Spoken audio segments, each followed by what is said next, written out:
On the program tonight, our big debate, the Prime Minister's silence. When everybody describes Manmohan Singh as a man of impeccable personal honesty, why is he silent? That's our debate tonight.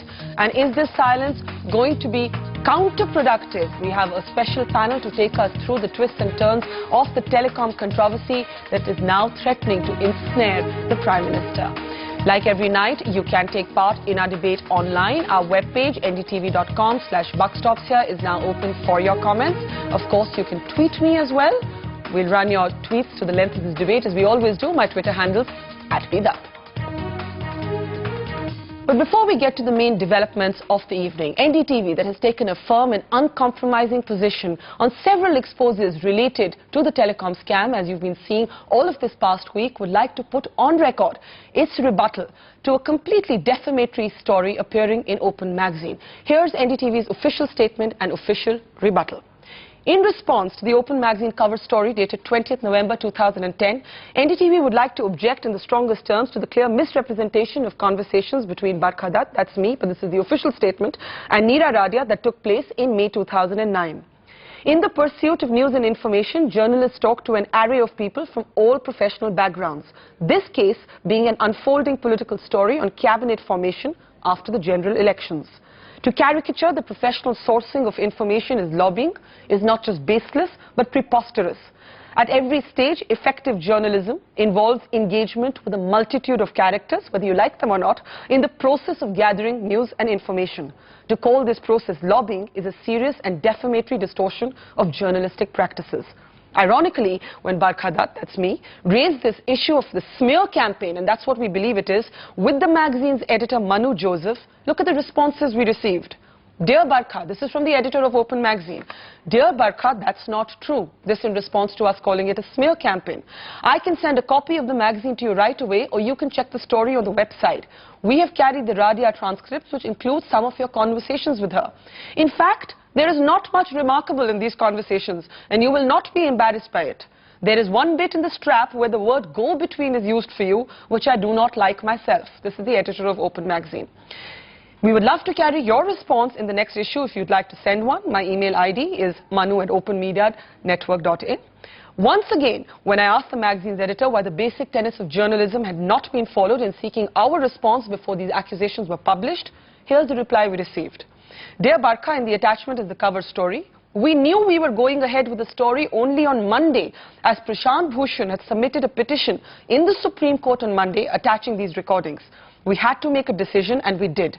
I wanted to get your response, but there was a possibility that if the word of the story got out, and you know very well the story is not an exclusive, some people would have done their best to ensure that we did not carry it.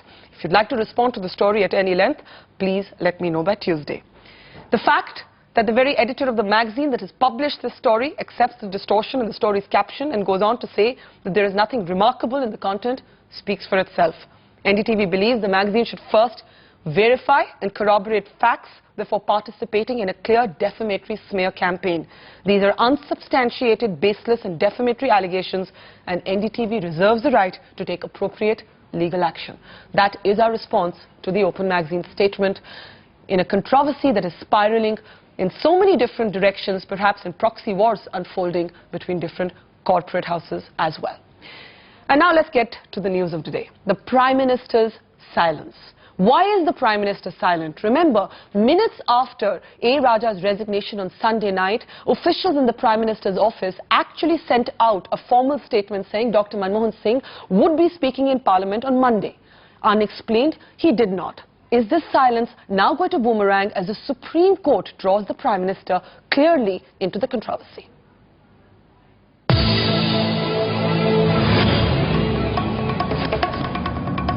We must know what's being held back. The Supreme Court's tough words while questioning the Prime Minister's 16-month delay in replying to Subramanian Swamy's complaint against A. Raja.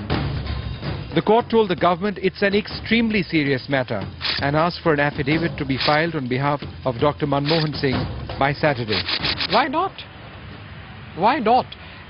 Please remember that we are a responsible government. The government is being represented in court. I'm one of the senior most law officers. I will do a good job of it. and there's no reason why I shouldn't do a good job of it. It's an unprecedented Prime Minister being asked to file a reply. Of course, he may not be, but on some officer on behalf of the Prime Minister. Let us understand the point. The point is that this is a reply from the government. And the section of the government which has dealt with this is the Prime Minister's office. And somebody from that office who is authorized will have to affirm the affidavit. So I do not think that we should distort any observation, any direction by the court this way.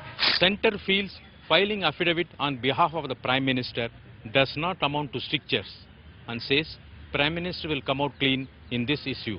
Go back to the seat. Go back to the seat. The court's words, potent ammunition for an angry opposition on the war path. The House stands adjourned. Refusing to accept anything less than a joint parliamentary probe. The House is adjourned to meet tomorrow at 11 a.m. आपने सबसे पहले चिट्ठियां लिखी थी 2008 में दो चिट्ठियां लिखी आपको लगता है आप प्रधानमंत्री को जवाब देना चाहिए जब सुप्रीम कोर्ट के बिल्कुल देना चाहिए और इसलिए भी देना चाहिए ना सिर्फ हमारी चिट्ठी की वजह से उसके लिए तो देना ही चाहिए था लेकिन इनको इसलिए भी जवाब देना चाहिए कि हर समय पर राजा साहब यही कह रहे हैं कि सब कुछ हुआ है प्रधानमंत्री के नॉलेज में जी अब जब मंत्री जिनकी इस्तीफा जो ले ली गई अगर वो कह रहे हैं कि प्रधानमंत्री के नॉलेज में ही सब कुछ हुआ है तो प्रधानमंत्री को स्पष्टीकरण तो देनी होगी पार्लियामेंट को हम चाहते हैं प्रधानमंत्री अपने आप को क्लियर करें जी उनके ऊपर इस तरीके के आरोप लगना ये अपने देश के लिए और सरकार के लिए शोभा नहीं देती The Congress core group in severe damage control met this evening. As the government prepares to answer the court and face an angry opposition, what's clear is that this is one controversy that it's going to find difficult to wriggle out of. The options are literally between a rock and a hard place. And we'll get to the debate around the Prime Minister in just a moment. Meanwhile, in a related development, the telecom regulator has recommended the scrapping of 69 licenses. All of these pertain to the 5 companies that were indicted in the CAG report. Shweta Rajpal Kohli has the details. Shweta, bring us up to speed on what might happen given the recommendation by the TRAI. Well, clearly, Barkha, this is a damage control exercise to clean up all the mess in the telecom sector, and with the telecom regulator now clearly recommending that 69 licenses be cancelled. It will be very difficult for the telecom ministry, for the government to overlook these recommendations, especially coming at a time that it is when there is so much heat on the government to take some tough actions. But will it be realistic to go ahead and cancel all these licenses? That's something we'll have to wait and see, because remember, the reason being cited by the telecom regulator is that these firms have not met their rollout obligations, but it will be also difficult to justify the cancelling of licenses only on these grounds. But of course, TRAI right now in the middle of the spectrum scam, acting extremely tough and telling the government that go ahead and cancel licenses of these 5 firms who have not met their rollout obligations. Barkha? Right, thanks very much, Shweta. That's clearly, as you said, a clear attempt at damage control, but it's up to the Department of Telecom to decide whether they will accept that recommendation. Thanks very much. Now let's get into the debate around the Prime Minister's silence. I want to start with Subramanian Swamy. Dr. Swamy, you began this in a sense with your petition, but interestingly, you've also been in a sense talking about how the Prime Minister has stood up with regard to Mr. Raja. You said that on this show. You said the Prime Minister has taken a position. You also said he does not need to resign. Yes. What do you make of his silence? Well, I think he must be weighing the consequences of what he says, because he knows a tremendous amount. I think he now has a pretty fair evidentiary basis to know exactly what happened. Now, if he makes a statement and then there will be a demand for clarification, if he comes out with all that he knows, I think there will be a midterm poll. On the other hand, if he just makes a political speech, his reputation will go. But he did have one statement on Raja on record when he had his press conference earlier this year. Yes. And he said if the law will take its own course, and if found guilty, he will not be spared. Yes. We have that position on record. Yes, absolutely. In fact, his entire reputation now depends on whether he cancels these illegal licenses. Which we've seen that recommendation today. It's begun that it's still on a weak footing, in the sense they're saying that they have not implemented the licenses. We want much more. We want to say that these are illegal licenses. Then he has to expose the payments that have been made. I would say 90% has gone to people beyond Raja. They have to be identified, the money has to be brought back, then the Prime Minister can redeem himself. But you believe he must speak, or do you believe that's not germane? Well, I think he has to decide whether I think it's time for him now to say that I'm ready to take the risk of the government falling. And he must speak the truth, because his reputation of integrity is based on the fact that he's a decent man. If he doesn't speak now, he will meet the same fate as Bhishmacharya faced in Mahabharata. In the sense of turning a blind eye. Jayanti Natarajan, come in on that point. Nobody, and not even Subramanian Swamy, is questioning the essential decency of Dr. Manmohan Singh, but making the argument that sometimes decency is not enough. You have to take a position, and you have to take a public position. The Prime Minister was meant to speak in the House on Monday. He did not. Now the Supreme Court is virtually suggesting that the government is holding back information.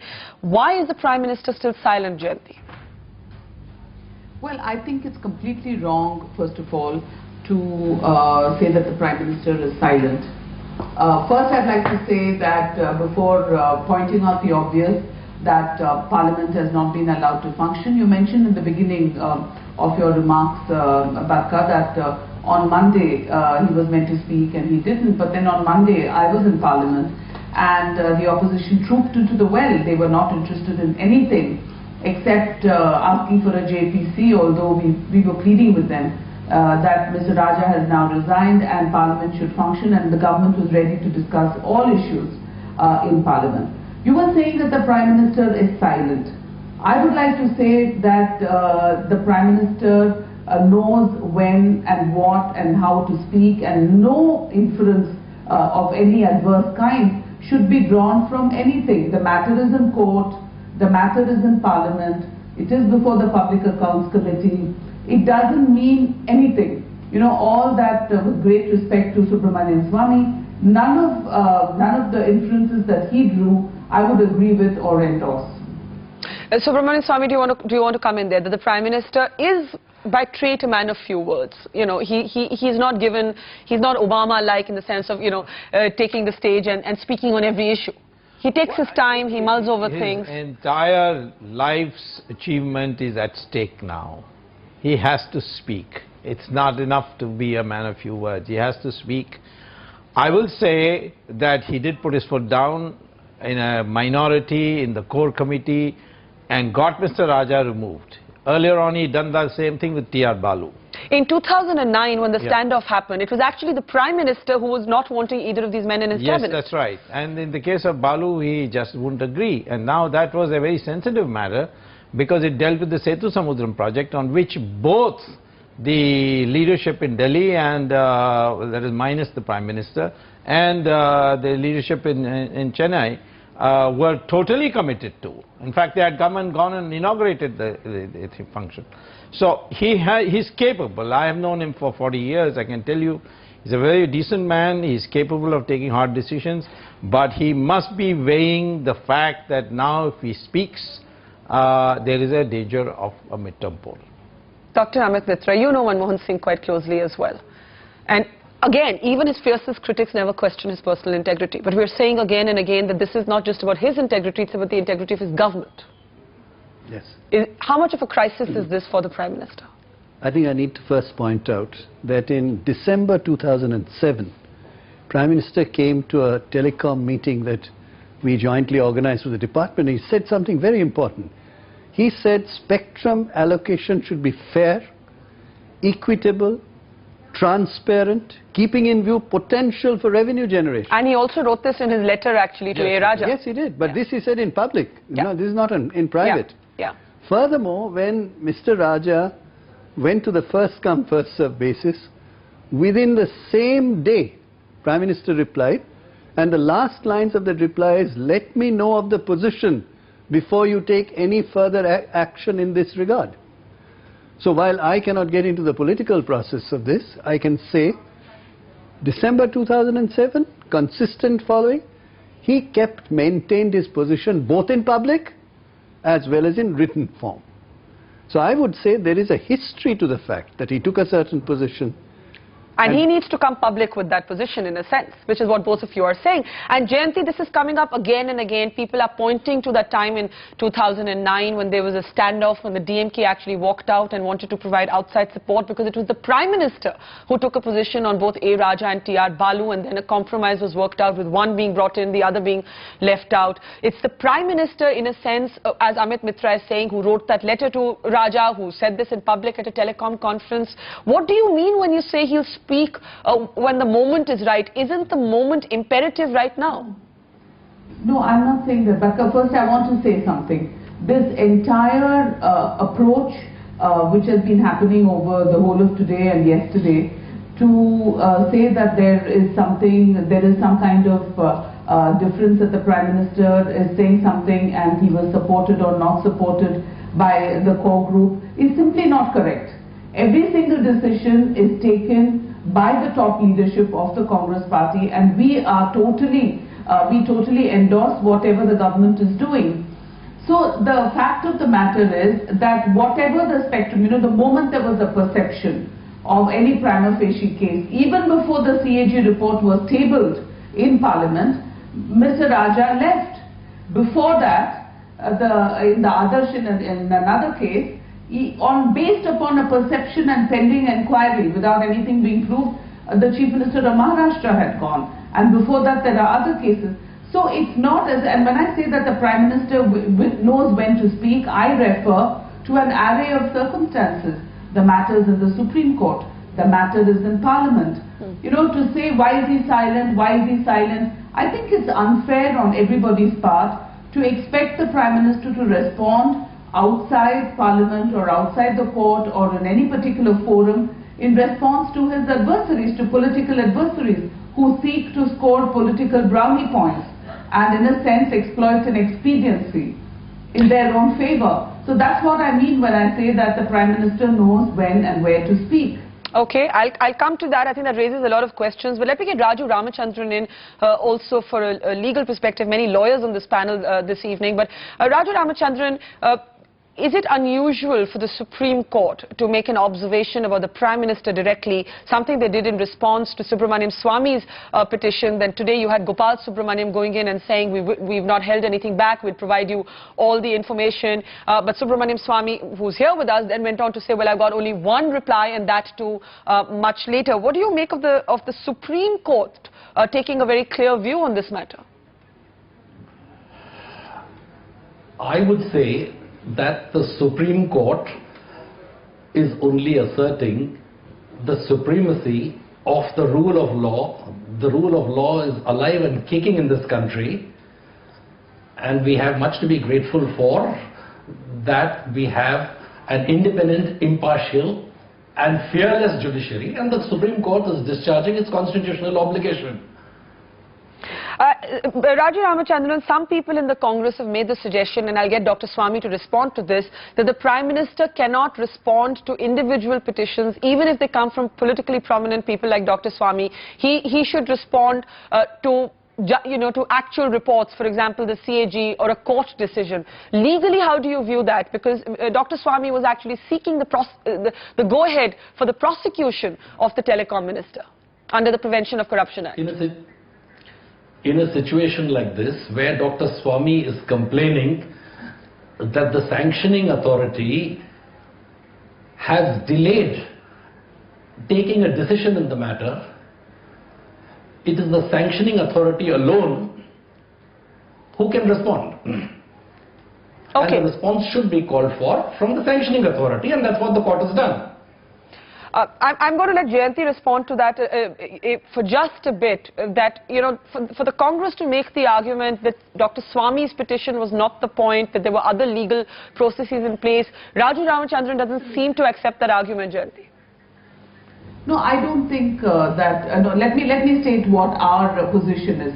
The position is that Dr. Swamy wrote to the Prime Minister seeking sanction. The sanctioning authority, according to the Criminal Procedure Code, has to decide upon the basis of material. Now, if Dr. Swamy had gone to the court, he knows best why he did not go to court, why he did not file a private complaint. And if the magistrate had ordered an inquiry, or now if the investigating agency, which is the CBI in this case, had given the Prime Minister material, that is the material upon which a sanctioning authority can decide.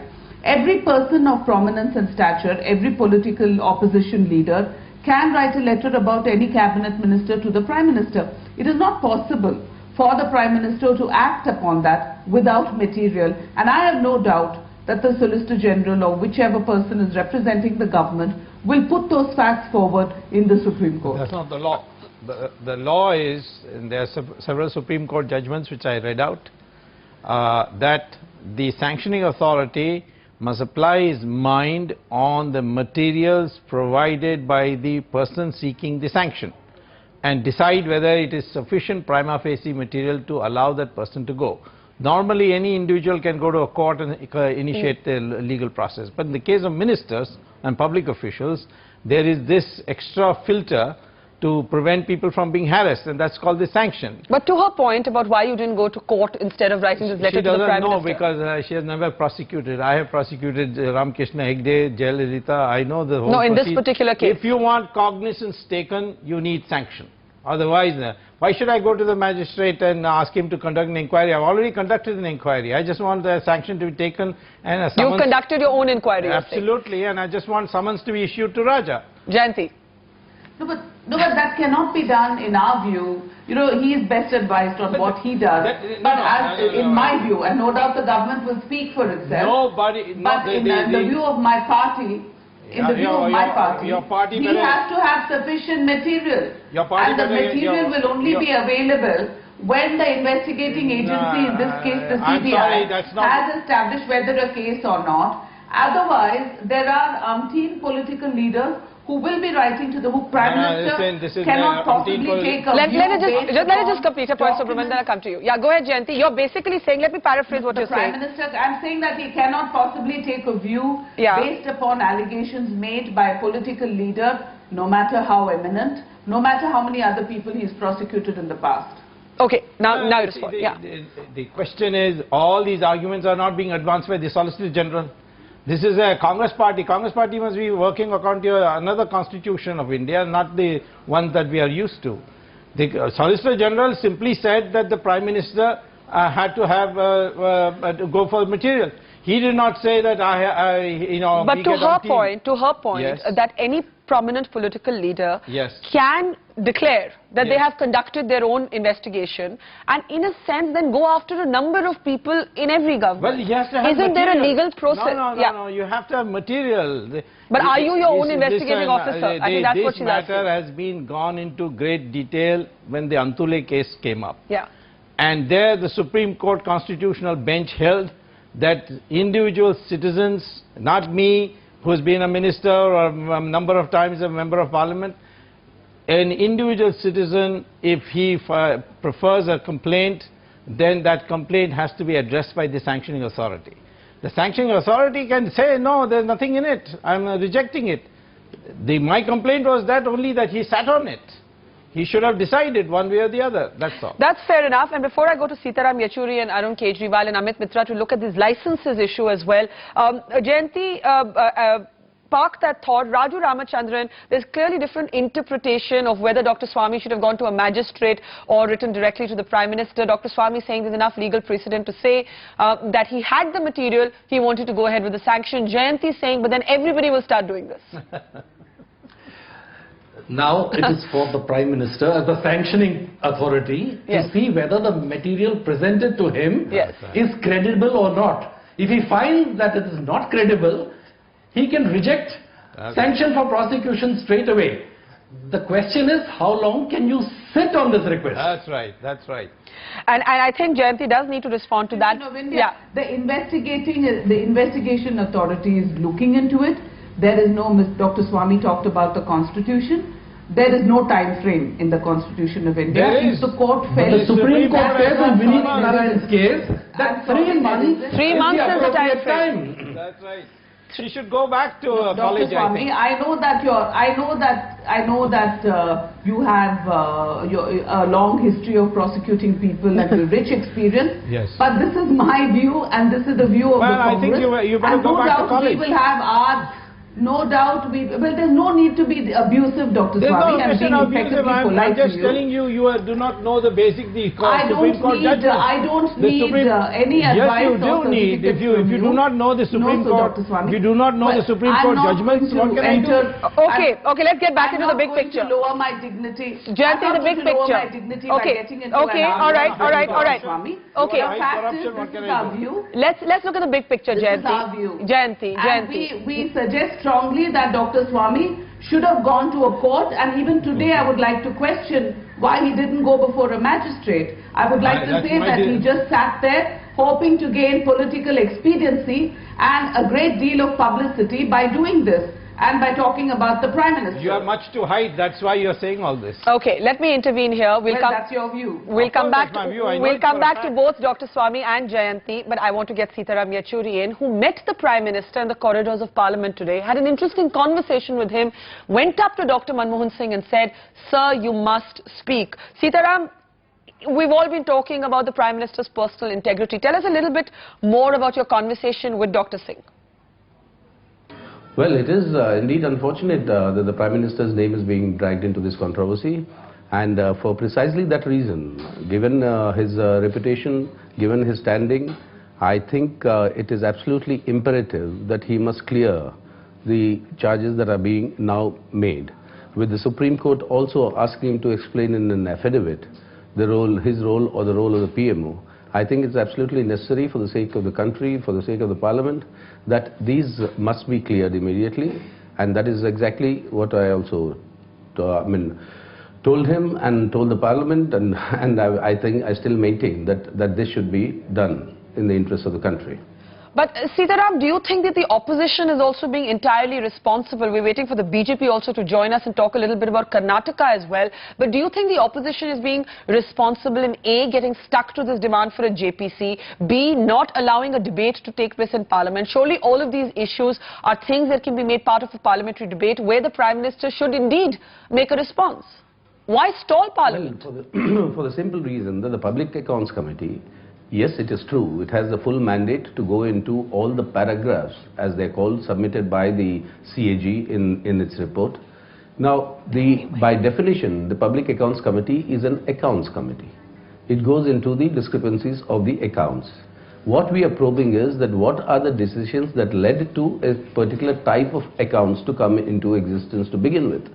Now, this probe of behind the accounts, of why decisions were taken and how they were taken, that will have to fall under the purview of a joint parliamentary committee itself, and that the PAC is not mandated to go into.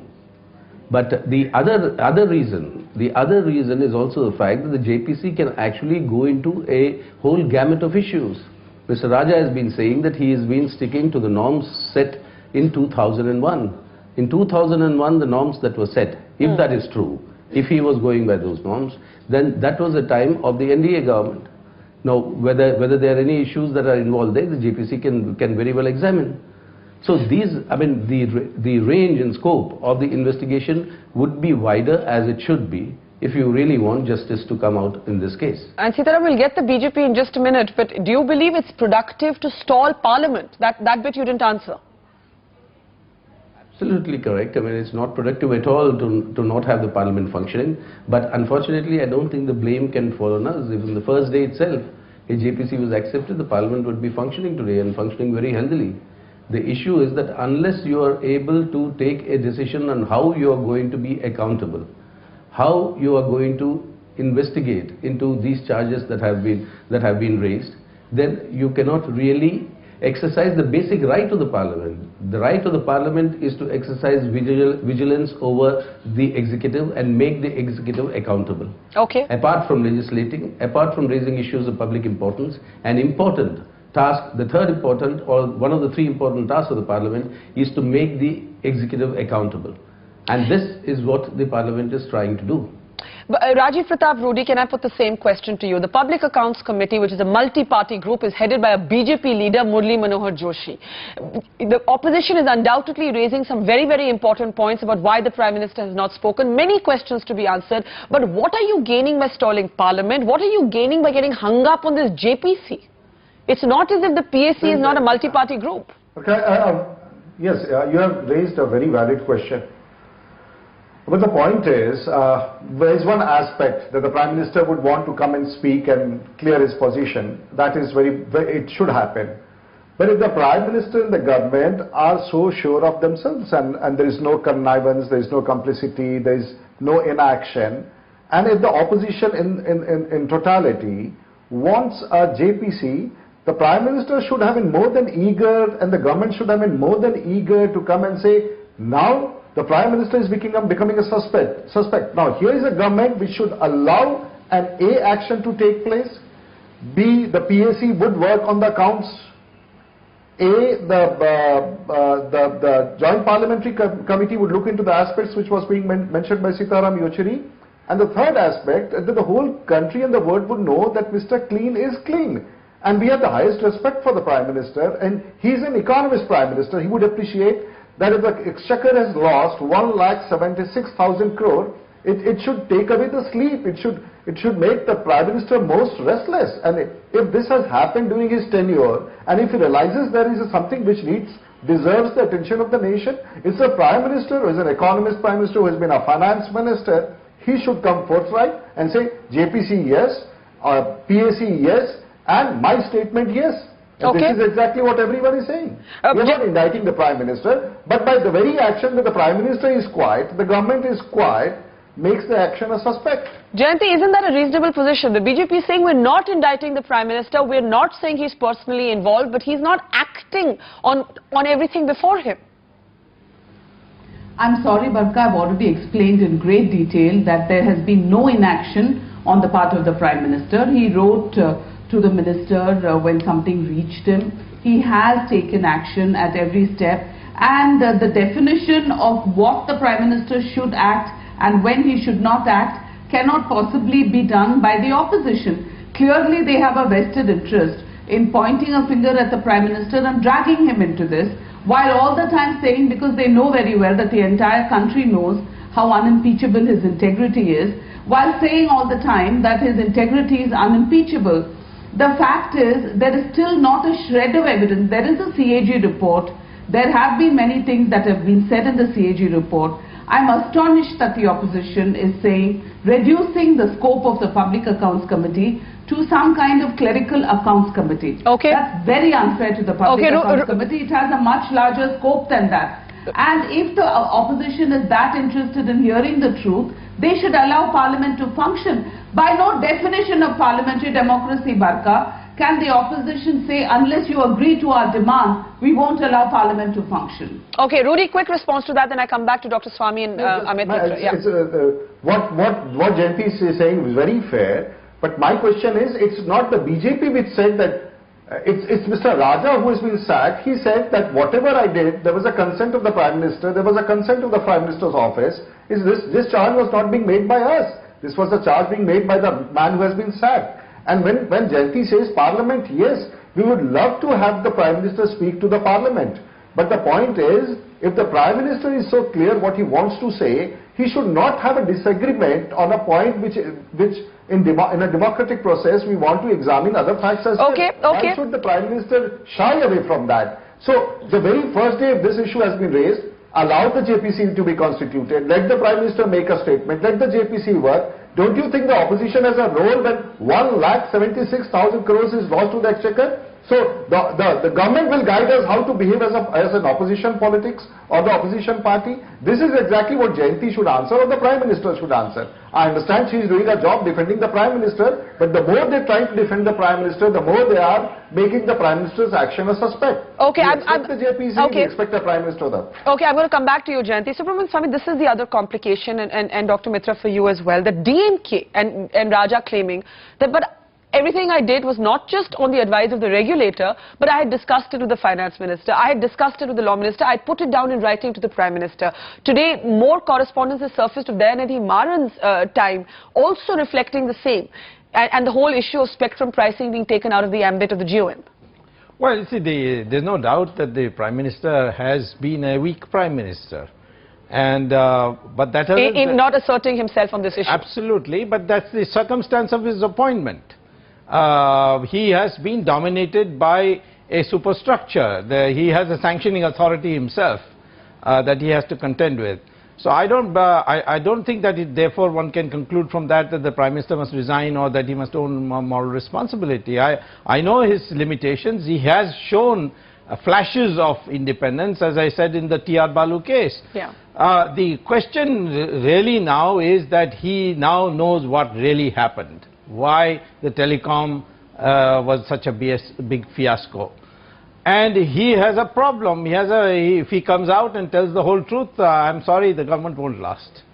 Dr. Mitra, talking from the issue of what Subramanian Swamy said, the licenses must be declared illegal, which we haven't spoken about. And today you've seen the regulator basically saying this. How will this go down with corporate India? And we haven't spoken really about the role of corporate houses, all kinds of proxy corporate battles taking place in the shadows of this entire controversy. I think we first need to understand spectrum is a non-reproducible resource. It's like land. Therefore, you can take spectrum and you can get rent out of that. That means you get the allocation and you sell it to somebody else without really producing any profit or any service. Or you can take it, you can supply to the consumer, you roll out, etc. Now, if you do not roll out, there are penalties that every year you don't roll out, you get a certain penalty. Yeah. Within 3 years, if you don't roll out, your license gets scrapped. So the clear position is law will take its own course based on a very clear statement whether you have treated this as a rent or you have treated it as a profit and you've rolled out, and then the question will come up, did you get it correctly? Did you not get it correctly? So therefore, we feel, at least I would say as an economist and as somebody who's representing in a way business and the growth and the revolution in telecom, that law must take its own course. But in the meantime, should the licenses be scrapped? Well, the question is simply be protecting the consumer while you scrap the licenses or not scrap. For example, a consumer has now number portability. It is also a 1,000 rupee at a time. So one should look at the consumer who should not be made a victim. One should look at anybody who's used it as a rent and has made undue advantage, taken advantage of that, and government to take a clear position. And we will debate that. I haven't gone to Arun Kejriwal also joining us from Mumbai tonight, a well-known corporate lawyer. Arun, in legal terms, a number of the corporate houses could argue, as they have been, for example, Telenor that invested in Uninor, saying we didn't know we weren't conforming to regulations because Raja said he was merely following the recommendations of the TRAI. In terms of the licenses, what should happen to the licenses, and will this proposal to scrap the licenses hold up legally?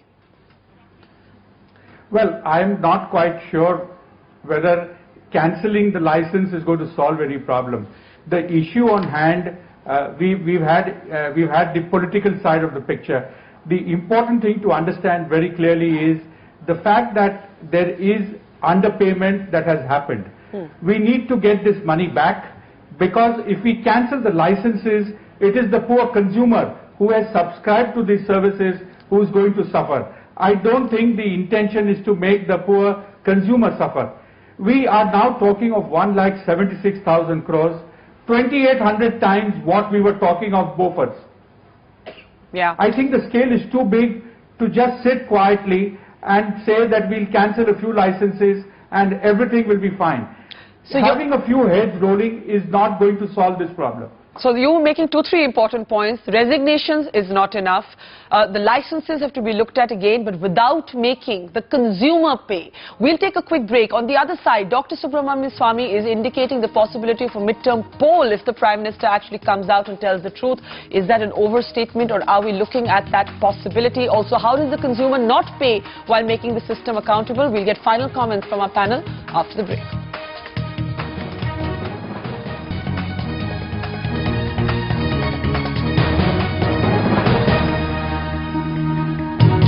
Welcome back. You're watching The Buck Stops Here, and we're looking at whether the Prime Minister's silence could boomerang on him. In the course of this program, somebody who's known the Prime Minister well actually wrote in to us to make the point that if you look at the Prime Minister's trajectory at how he handles controversy, whether it was Shibu Soren or Taslimuddin or the Commonwealth Games, he doesn't react immediately, but in the end, when given a concrete piece of action, he does.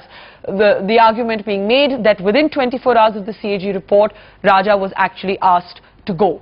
Rudy, do you want to come in on that? That in a sense, this government has acted, maybe in a delayed way, against the corrupt. Ashok Chavan, Suresh Kalmadi, Shashi Tharoor, and A. Raja. And, you know, the BJP, the Congress would like to say, is not applying the same stringent standards, for example, to your own controversial Chief Minister in Karnataka.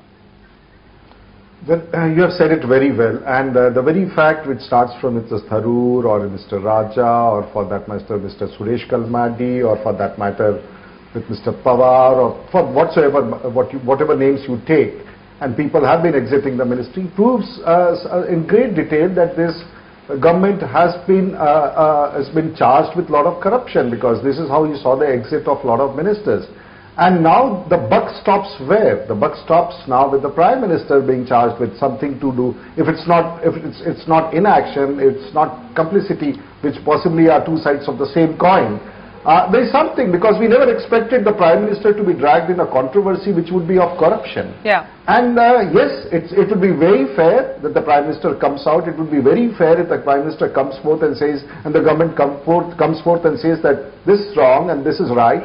The country would be more than happy, because it's not a small affair, and as it said, it is a scam, because if the Supreme Court is saying something, which is the highest court of the law of the land, the CAG is saying something, which is a constitutional body. Yeah. Who else do we believe? And that is exact. And the government is keeping quiet. The Prime Minister is keeping quiet. The Supreme Court is indicting the Prime Minister itself. So where do we go? So who speaks for them? Okay, so I think that's a fair point. We are not charging the Prime Minister, but the Prime Minister must come clean. Mr. Clean must come clean. That's all what we are saying. Jayanti Natarajan, come in on this, and many people would say that the Prime Minister, Dr. Swamy gave T.R. Balu's example, the nuclear deal we remember.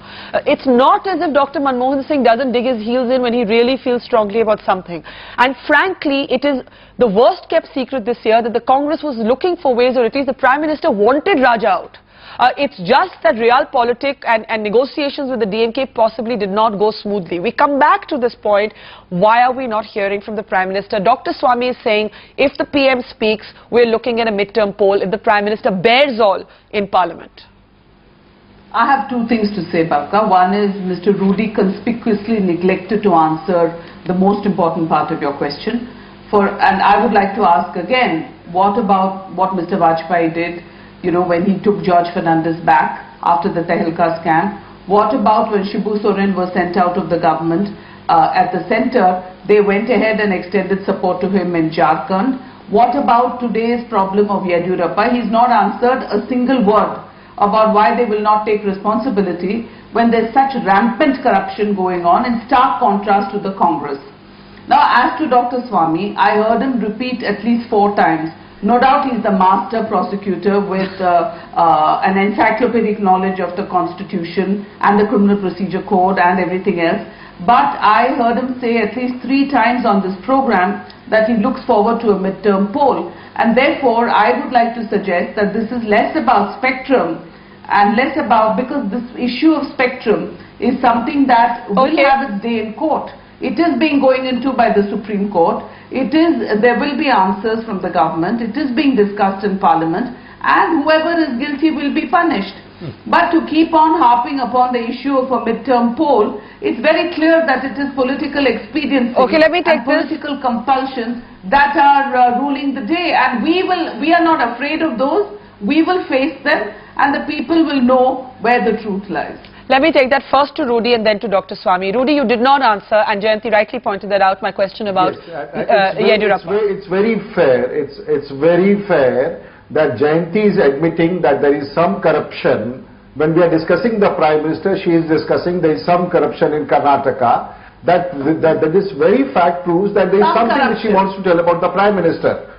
There is some about corruption, so she wants to compare what is happening in Karnataka and what is happening with the Prime Minister. So there not with the Prime Minister, Rudy.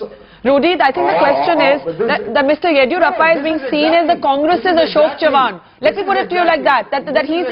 Exactly. Yeah. So Jayanti wants to talk about Mr. Yediyurappa. I do not know what issue she wants to talk about because I have a complete dossier on what Mr. Yediyurappa has to say. So get a program on Mr. Yediyurappa. Get Madam Jayanti there. I would answer. But here there is no... This is a question you asked him, we are talking about... No, but Rudy, the principle of corruption... But the principle of corruption must be handled not with double standards. That's all I think the point is being made. There is no double... You're absolutely correct. If there is corruption in Karnataka, that has to be addressed. If there is a corruption in the UPA government and the Prime Minister has been dragged, that has to be addressed. Where am I saying, am I backing out from that? But the question here is, you cannot keep on... Here is a whole story where the Supreme Court is indicting the Prime Minister. Here is a story where the CAG is saying that there is a scam, there is a loss to the exchequer, an economist Prime Minister who understood the economics of the country. We lose 1,76,000 crores and the Prime Minister, who has been a finance minister, prefers to keep quiet. He prefers to keep quiet for 11 months. He prefers to ignore the request for a prosecution. Who is to answer all this? Okay, let me take this to Dr. Swamy. There is a scam in Kerala, there is a scam in Maharashtra, there is a scam in Gujarat. Does that suffice? Does that suffice to what is happening at the center? You know, I don't think one wrong justifies another. I don't think one wrong justifies another. We're reaching the end of the program. To Jayanti's point to you. That is the point. So the Prime Minister is very well equated with Karnataka. First of all, there is no indictment. Barka, first of all, there is no indictment of the Prime Minister by the Supreme Court or anybody else. Second, there has been action and that action has never been followed by the BJP or anybody else. Third, Mr. Yediyurappa himself admits that he gave land to his sons and he's offered to surrender that land. And he doesn't blame the Congress, he blames Anand Kumar of the BJP for bringing this out. Okay. Fourth, the fact is, it is the Congress and the Congress alone that takes responsibility for this action. Okay, alright guys, alright. I'm going to have to shout over both of you. You've both made your points. Let's move on to the bigger picture. Dr. Swamy, do you think that the Supreme Court in its observation indicted the Prime Minister? Because even Rudy started by saying we're not indicting the Prime Minister. No, the Supreme Court did not indict the Prime Minister. They want to know what happened. Yeah. Why I, as a citizen, was not given my right. In fact, the letter that was the only letter that came said it is premature to think of giving you sanction. So one of the judges said, "What do you mean premature? Rights are not maturing according to your wishes." I certainly would like to say that I am not in favor of a midterm poll just now, contrary to the allegation made, because I got a petition in the Delhi High Court on the electronic voting machine. It's a highly riggable machine. You need to sort that before you get... to sort that out so that they don't win elections by rigging the machine. Alright, that's a whole different debate and we'll be here for the next 60 minutes. Arun Kejriwal, you made this interesting argument that it's not enough for heads to roll, but the consumer shouldn't pay. What should happen then if the licenses are not scrapped? Well, I think the first thing we need to do is get the companies to pay the difference of amount between the price that they have actually paid and the price that they should have been paid. If they don't agree to pay the money, you can re-auction the spectrum. When we all believe that spectrum is in short supply, have a re-auction. You will certainly realize substantially more money than what we realized in this auction and prove the point that yes, something has gone wrong. I believe, besides talking about, I don't want to criticize our politicians, but we are missing the big picture, Barka, that we need to get the money back. 1,76,000 crores is more than 20% of our annual budget. It's a big sum of money. Alright, Raju Ramachandran, 10 seconds, I'm at the end. Would you support a re-auction of the spectrum in this case? I would support re-auction of the spectrum because if the grant is tainted, the price which a consumer has to pay is a very small price to pay. What we need is good governance, and in the interest of good governance, tainted licenses must go. Rudy and Jayanti, just one word answers. Should the spectrum be re-auctioned? No, this is a policy decision which only government can answer. It's not for me to answer. Okay, Rudy? the loss of the exchequer has to be taken care of, but at the same time, if there are things involved and there have been transactions beyond what you see, that's another aspect which needs to be addressed, and that needs to be investigated thoroughly. All right, very quickly, last word, Amit Mitra. I think 2001, 2002, 2001 prices is what Raja used in 2008 according to allegations. What is important is for the nation to understand that whatever wrong has been done is completely compensated for, and the mechanism will be defined by the legal structure in this country. There's a TRAI, there's a court structure. Yeah. We have faith in that, and that's what we should be Quickly. Just as we did in the petrol pump case, we should re-auction the whole. And Jayanti, can I end by asking you, you said the Prime Minister speaks when it's appropriate. Do you believe that time has come? Do you believe if the opposition allows Parliament to function, the Prime Minister will speak? No, that is for the Prime Minister to decide. It would be presumptuous for me to make any statement regarding when he should speak. Well, I think we're still caught in a stalemate on this issue. The last word on this controversy has not been spoken. Subramanian Swamy, Amit Mitra, Jayanti Natarajan, Rajiv Pratap Rudy, Sitaram Yechuri, Raju Ramachandran, Arun Kejriwal. Thank you for this big long marathon session of the Buck Stops here. We'll call it a day now, and we'll see you now on Monday night at 10 p.m. Have a great week.